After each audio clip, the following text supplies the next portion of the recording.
Le 22 octobre 1957, François Duvalier a pris ses fonctions en tant que le 37e président d'Haïti, après avoir remporté les élections présidentielles du 22 septembre avec 70% des voix, largement devant son adversaire, l'agronome Louis Desjoie.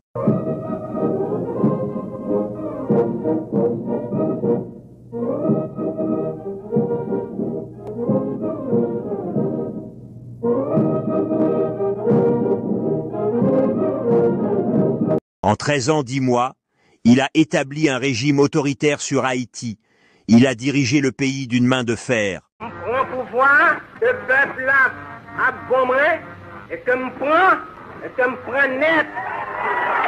Pour non comprendre, pour virer corps à droite et à gauche, ma fait bunda au passé dans le pouvoir. Je passe en révolution avec littérature. Révolution égale coup de fusil. L'entendez, bagaille là, on Jean, vous comprenez? Nous pas besoin de l'ordre, nous rentrons Port-au-Prince, nous venons foutre occuper Port-au-Prince. Avant sa mort, libre de toute opposition, il transmit le pouvoir à son fils Jean-Claude qui, à ce moment, était un adolescent de 19 ans. Son gouvernement est marqué par la répression, l'exil et la condamnation à mort. Qui est François Duvalier? Tout le monde sait qui est le président Duvalier. Avant d'être président de la République, j'avais déjà marqué dans l'histoire de ce pays. Je suis médecin, habitué à parcourir, à faire 8 heures de cheval par jour, traversant les plus hautes montagnes du pays pour apporter les soins médicaux aux braves paysans. Et ce sont ces braves paysans qui m'ont tenu bon compte et m'ont élu président de la République. Il est né à Port-au-Prince le 14 avril 1907. Son père, Duval Duvalier, issu d'une famille martiniquaise, était juge de paix, professeur et journaliste. Sa mère, Ulycia Abraham, peu connue, serait originaire de Jacmel, Haïti. François Duvalier suit sa scolarité au lycée Pétion, où il obtient son diplôme de fin d'études secondaires en 1928. Il s'inscrit ensuite à l'école de médecine de Port-au-Prince, puis commence à pratiquer dans les régions rurales. Il s'attire alors la faveur des populations pour son aide à la lutte contre le typhus, le pian et d'autres maladies de l'extrême pauvreté. Il y gagnera aussi son surnom de Papa Doc. En 1939, il épouse à Pétionville Simone Ovide, une infirmière que l'on appellera plus tard Maman Simone, avec laquelle il aura 3 filles, Marie-Denise, Nicole et Simone, ainsi qu'un fils, Jean-Claude. Duvalier fréquente à cette époque l'ethnologue Lorimer Denis, spécialiste du culte vaudou et militant de la cause noire. Il partage ses idées, qu'il développe dans les articles qu'il écrit pour des revues nationalistes comme Les Griots. Il y défend notamment l'idée que la lutte des classes en Haïti s'illustre par l'opposition entre les Noirs et les mulâtres et que les premiers sont appelés à diriger le pays au détriment des seconds. Duvalier s'appuie sur les relations de Lorimer Denis pour rencontrer Daniel Fignolet, avec lequel il participe à la fondation du mouvement des ouvriers paysans en 1946, dont il devient secrétaire général. Sa popularité dans les campagnes et son introduction dans les milieux politiques incitent le président Dumarsais estimé à le nommer en 1946 directeur de la santé publique. En 1949, il devient ministre de la Santé publique et du Travail. Après s'être opposé à l'élection de Paul Magloire, qui renverse Estimé en 1950, il est poussé à l'exil et s'engage dans l'opposition sans intégrer une autre formation politique. Profitant de la démission de Magloire et de l'amnistie décrétée en 1956, il revient en Haïti et participe à la fondation d'un parti populiste et nationaliste, le Parti de l'Unité Nationale, PUN. Il se porte candidat à la présidence de la République dans un climat d'agitation sociale et d'instabilité politique. Entre décembre 1956 et juin 1957, 5 gouvernements provisoires se succèdent. Le Parlement est dissous et des factions de l'armée continuent à s'affronter. Si vous n'étiez qu'un simple citoyen d'Haïti, comment jugeriez-vous le docteur François Duvalier, président à vie de la République? Je jugerais le docteur Duvalier président à vie de la République, comme un homme venu pour remplir une mission. Et cette mission, vous la remplissez? Et cette mission, je la remplis. Et je la remplirai jusqu'au bout. Duvalier fait campagne avec un programme populiste qui vise à flatter la majorité afro-haïtienne en s'appuyant sur un discours noiriste prétendant bénéficier les masses populaires noires au détriment de l'élite mulâtre. Depuis plus de 25 ans que, en tant que sociologue, ethnologue et écrivain, que je parle de révolution sociale. Ce pays, si vous lisez très bien le livre de James LeBurn, The Haitian People, vous verrez le background du peuple haïtien. Révolution sociale signifie pour nous que les 4/5 de la population ont été littéralement abandonnés et dominés par une petite élite, une minorité. Révolution sociale signifie pour nous la promotion totale, intégrale des masses de l'arrière-pays qui ont été abandonnées et qui n'ont jamais été appelées à participer à la direction effective des affaires de l'État. Les élections sont organisées le 22 septembre 1957 par le général Antonio Quebró, président par intérim. Duvalier est élu dès le premier tour avec un peu moins de 70% des voix, largement devant son principal adversaire, Louis Desjoie, du Parti agricole industriel national, PAI-N, qui n'en recueille que 28%. 10 mois après son accession au pouvoir, en juillet 1958, François Duvalier doit affronter une tentative de coup d'État. Il réagit en instaurant l'état de siège et en exigeant du Parlement l'autorisation de gouverner par décret 31 juillet 1958. Il écarte de l'armée les officiers qui ne lui sont pas fidèles. Le militaire, mes chers concitoyens, est fait pour obéir et non point pour dicter des ordres à des hommes d'État, puisque la Constitution haïtienne, actuellement en vigueur, déclare que l'armée est apolitique. Interdit les partis d'opposition et mène une politique de répression. Avec l'aide du chef de la police Clément Barbeau et de la CIA, il organise la milice des volontaires de la sécurité nationale, plus connue sous le nom de ses membres, les Tontons Macoutes.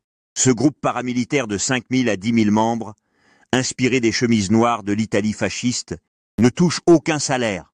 En 1959, alors qu'il est soigné à l'hôpital pour une crise cardiaque, un commando tente de débarquer sur l'île. Le chef de la police secrète, Barbeau, fait alors appel à la marine américaine pour empêcher l'opération. Sitôt rétabli, Duvalier fait emprisonner Barbeau, qu'il soupçonne de vouloir prendre le pouvoir et l'accuse de complot contre l'État. Barbeau sera finalement assassiné par les Tontons Macoutes en 1963, avec ses 2 frères et d'autres compagnons. En quelques années, Duvalier devra faire face à une dizaine d'attentats, de tentatives de renversement et d'invasion. Il en tire parti à chaque fois pour renforcer son image de défenseur de la patrie, pour éliminer ses adversaires et pour durcir son pouvoir personnel. Il asservit l'armée et entretient la corruption. S'appuyant sur le climat de guerre froide et sur le cas de la révolution cubaine, il exploite la peur du communisme pour justifier la répression et obtenir le soutien des États-Unis. Avez-vous rencontré, Monsieur le Président, à vide des difficultés pour faire admettre vos conceptions? Il n'en a pas manqué. D'abord, dans l'ordre interne, le changement profond a opéré jusque dans la mentalité de certains de mes compatriotes, heureusement peu nombreux. Ensuite, faire accepter la civilisation d'une nation nègre en plein cœur de l'Amérique n'est pas chose facile. Je n'ai pu entreprendre et poursuivre la concrétisation de mes conceptions que grâce à l'appui constant et ferme des masses urbaines et rurales. Le 25 juin 1960, il prononce à Jacmel un discours qui met en relation l'orientation politique de son régime et l'aide américaine. En réaction à l'opposition de l'Église catholique romaine, il expulse plusieurs prêtres, l'archevêque de Port-au-Prince, Monseigneur François Poirier et 2 évêques, ce qui lui vaut son excommunication en 1961. 3 ans plus tard, il expulse les jésuites. À la suite de ce qui s'apparente à une tentative d'enlèvement de 2 de ses enfants, il commandite le massacre du 26 avril 1963, où plusieurs maisons sont incendiées avec leurs occupants et des dizaines de personnes assassinées par balles ou encore enlevées pour ne plus jamais être revues. Lors de ce massacre, de nombreux hauts gradés des forces armées d'Haïti, soupçonnés d'être opposés à son pouvoir, sont entre autres ciblés. En avril 1961, 2 ans avant la fin de son mandat, il réécrit la Constitution et organise une élection présidentielle à candidat unique. Il obtient 1 332 000 voix et aucun vote contre. Réélu pour un autre mandat de 6 ans, il prononce la dissolution du Parlement. Pour échapper à toute incertitude électorale, Duvalier se fait proclamer président à vie en juin 1964 par le Sénat, obtenant également le droit de désigner son successeur. Libre de toute opposition, ses adversaires éliminés ou exilés à l'étranger, il modifie les couleurs du drapeau haïtien, qui devient noir et rouge au lieu de bleu et rouge. Il impose l'affichage de son portrait dans les rues, les bâtiments publics et les établissements scolaires. L'exil des cadres politiques, administratifs et techniques, le détournement des ressources de l'économie haïtienne mène le pays à la faillite. Le PIB chutant de 40% entre 1960 et 1970. En 1966, Duvalier reprend contact avec le Vatican et obtient le pouvoir de nommer la hiérarchie catholique haïtienne. Perpétuant un nationalisme noir, il réussit ainsi à renforcer son emprise sur l'île par le contrôle des institutions religieuses. Ses relations avec les États-Unis s'avèrent difficiles. Dans ses premières années, Duvalier réprimande les États-Unis pour leurs relations amicales avec le dictateur dominicain Rafael Trujillo, assassiné en 1961 tout en ignorant Haïti. L'administration Kennedy, 1961-1963, est particulièrement troublée par la politique répressive de Duvalier. Les États-Unis interrompent donc l'essentiel de leur aide économique au milieu de l'année 1962, dans l'attente de procédures comptables plus strictes, auxquelles Duvalier refuse de se conformer.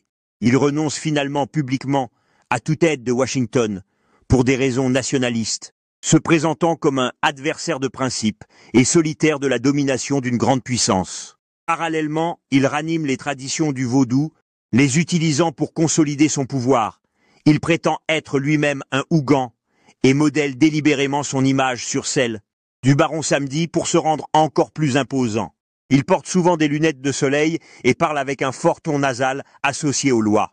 À la mort de John Fitzgerald Kennedy, il déclare que l'assassinat est la conséquence d'un sort qu'il lui avait jeté. Duvalier a détourné des millions de dollars d'aide internationale, dont 15 millions de dollars par an aux États-Unis. Il a transféré cet argent sur des comptes personnels. Une autre des méthodes de Duvalier pour acquérir de l'argent étranger était d'obtenir des prêts étrangers, dont 4 millions de dollars américains auprès du dictateur cubain Fulgencio Batista. Enfin, Monsieur le Président, il faudrait simplement vous demander si vous êtes un homme heureux.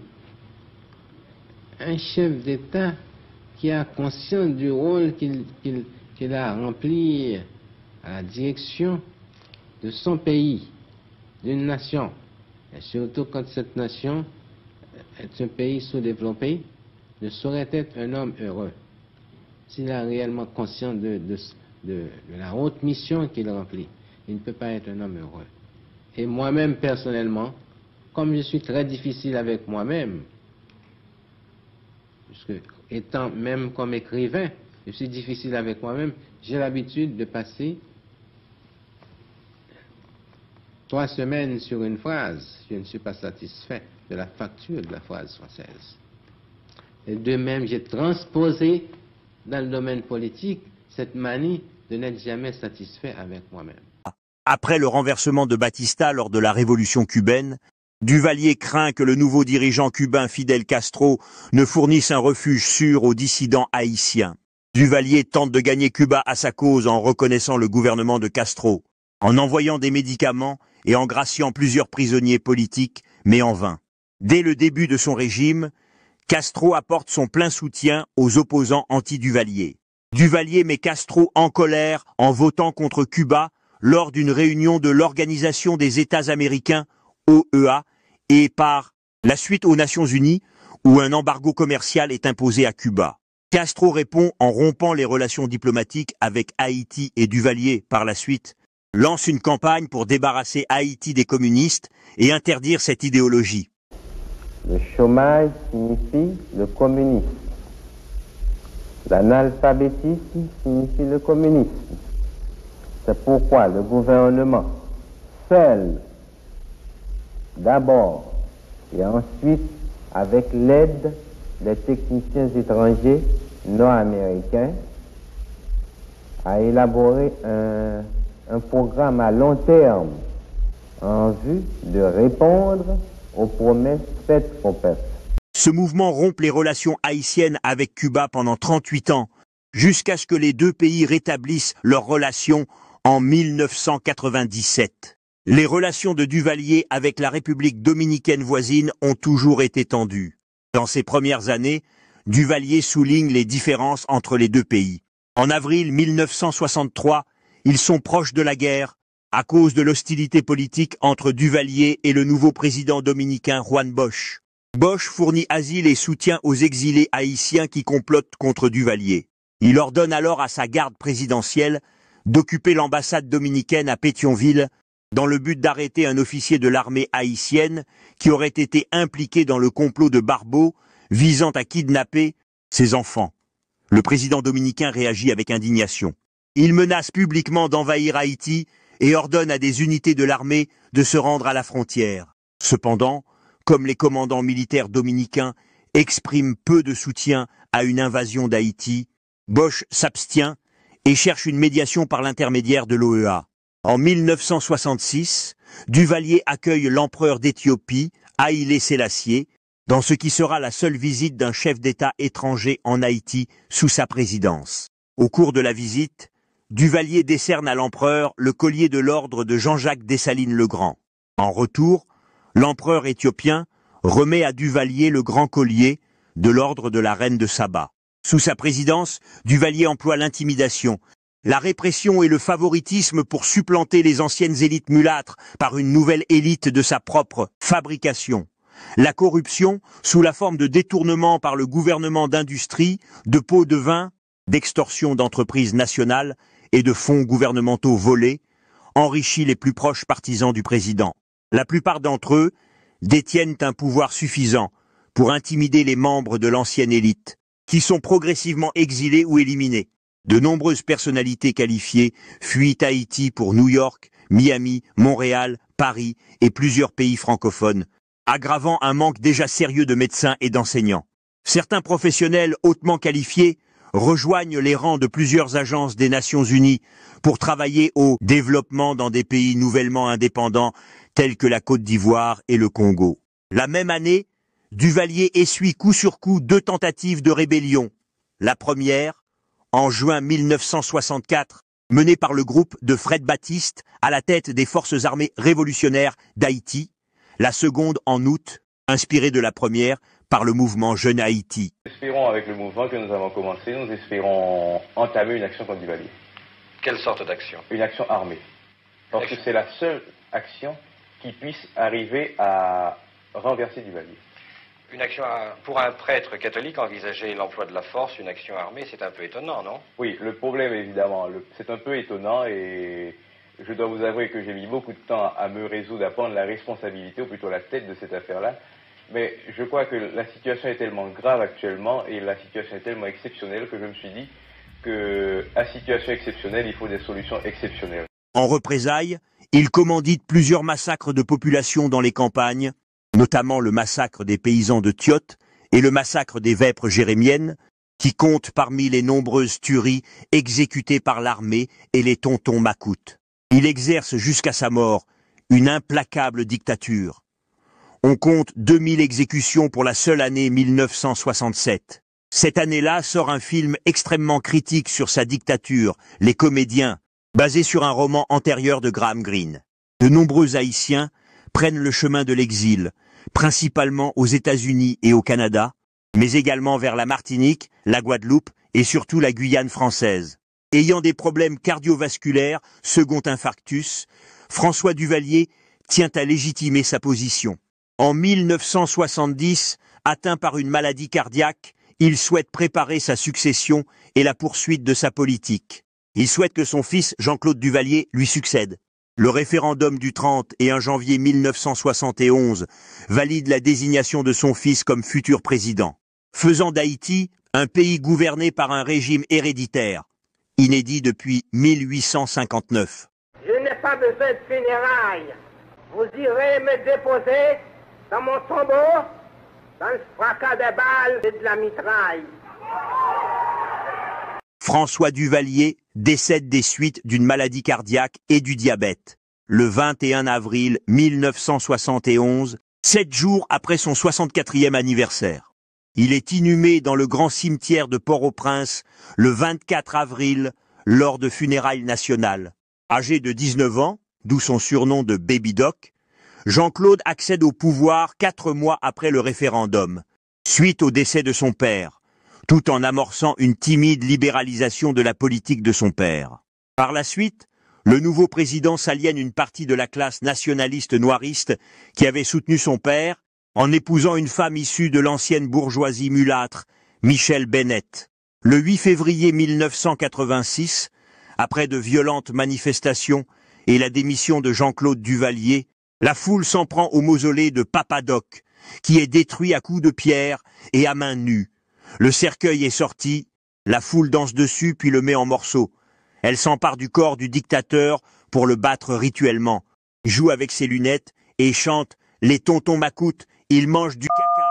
Pendant cette journée, on dénombre une centaine de victimes, essentiellement des tontons m'accoûtent.